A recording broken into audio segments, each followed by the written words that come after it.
नमस्कार। घटना चक्र बुक वीडियो में आपका हार्दिक स्वागत है। आइए प्रारंभ करें इस यात्रा को, जहां हर विषय वस्तु को हम सरल, स्पष्ट और परीक्षा उपयोगी ढंग से प्रस्तुत करेंगे। नमस्कार। चलिए आज बात करते हैं एक ऐसी कहानी की जो भारत के एक छोटे से कोने से शुरू हुई और अब पूरी दुनिया में धूम मचा रही है। जी हाँ, ये कहानी है भारत के एक सस्टेनेबिलिटी मॉडल की, जिसे दुनिया के सबसे बड़े मंचों में से एक पर जबरदस्त पहचान मिली है। और सच कहूं तो ये हम सबके लिए एक बहुत बड़े गर्व की बात है। और जानते हैं ये ऐतिहासिक दिन कौन सा था? 15 अक्टूबर 2025। इस तारीख को याद रखिएगा, क्योंकि ये इस इंडियन इनोवेशन के लिए एक बहुत बड़ा मील का पत्थर बन गई है। तो चलिए अब सीधे मुद्दे पर आते हैं। आखिर ये मॉडल है क्या? ऐसा क्या खास है इसमें कि पूरी दुनिया इसकी बात कर रही है? चलिए समझते हैं। तो सवाल यही उठता है कि आखिर ये जबरदस्त मॉडल है क्या चीज? चलिए इस पहेली को मिलकर सुलझाते हैं। तो इसका नाम है साइमे, मतलब सस्टेनेबल एक्वाकल्चर इन मैंग्रोव इकोसिस्टम्स। नाम थोड़ा लंबा है ना, पर इसकी पूरी कहानी इसके नाम में ही छिपी है। चलिए इसको थोड़ा तोड़कर समझते हैं। पहला हिस्सा है सस्टेनेबल एक्वाकल्चर। सीधा सा मतलब है मछली या झींगा पालने का ऐसा तरीका जो हमारे पर्यावरण को कोई नुकसान न पहुंचाए और लंबे समय तक चलता रहे। और अब आता है इसका दूसरा और शायद सबसे जरूरी हिस्सा, मैंग्रोव इकोसिस्टम्स की सुरक्षा। मतलब ये मॉडल सिर्फ कमाई की बात नहीं करता, ये कहता है कि एक्वाकल्चर करो, लेकिन सुंदरबन जैसे हमारे अनमोल मैंग्रोव जंगलों को बचाते हुए। अच्छा, तो हर कहानी में कुछ हीरो होते हैं, है ना? इस कहानी में भी दो बड़े किरदार हैं, दो ऐसे संगठन जिनकी वजह से यह सब कुछ मुमकिन हो पाया।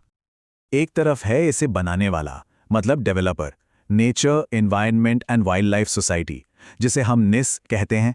ये एक इंडियन एनजीओ है जिसने जमीन पर काम किया।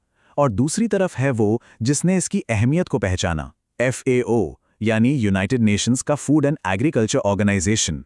सोचिए, एक लोकल संस्था और एक ग्लोबल संस्था एक साथ। और FAO ने जो इसे पहचान दी है, उसका ऑफिशियल नाम है ग्लोबल टेक्निकल रिकॉग्निशन, यानी वैश्विक तकनीकी मान्यता। ये सुनने में भारी भरकम शब्द लगता है, लेकिन इसका मतलब है कि पूरी दुनिया ने माना है कि ये मॉडल साइंटिफिकली और प्रैक्टिकली दोनों तरह से बेस्ट है। तो अब जरा इस मॉडल के सफर की बात करते हैं। कहां से ये आइडिया शुरू हुआ और कैसे ये सुंदरबन की गलियों से निकलकर दुनिया के इतने बड़े स्टेज तक पहुंच गया। वाकई ये सफर कमाल का है। सोचिए, इसकी शुरुआत हुई हमारे पश्चिम बंगाल के सुंदरबन में, वहां के लोकल लोगों के बीच। और इसका डंका बजा हजारों किलोमीटर दूर इटली के रोम में, FAO के हेडक्वार्टर्स में। क्या बात है। और हां, ये सम्मान कोई छोटे मोटे इवेंट में नहीं मिला, मौका बहुत बड़ा था। FAO अपनी सालगिरह मना रहा था और साथ ही वर्ल्ड फूड फोरम जैसा एक बहुत बड़ा ग्लोबल इवेंट भी चल रहा था। और ये कोई आम सालगिरह नहीं थी, ये थी FAO की 80वीं सालगिरह। 80 साल!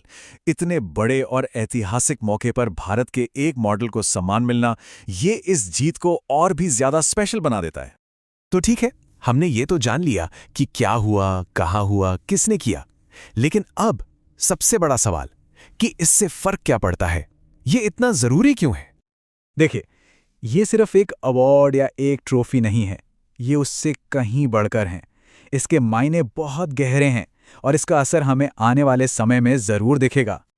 चलिए मैं बताता हूं। सबसे पहली और बड़ी बात यह है कि इसने साबित कर दिया कि भारत का एक लोकल आइडिया भी ग्लोबल स्टेज पर कमाल कर सकता है। दूसरी बात, इसने पूरी दुनिया का ध्यान सुंदरबन जैसे नाजुक इकोसिस्टम की तरफ खींचा है। और तीसरी, इसने ये दिखाया है कि एक NGO का जमीनी काम भी दुनिया पर कितना बड़ा असर डाल सकता है।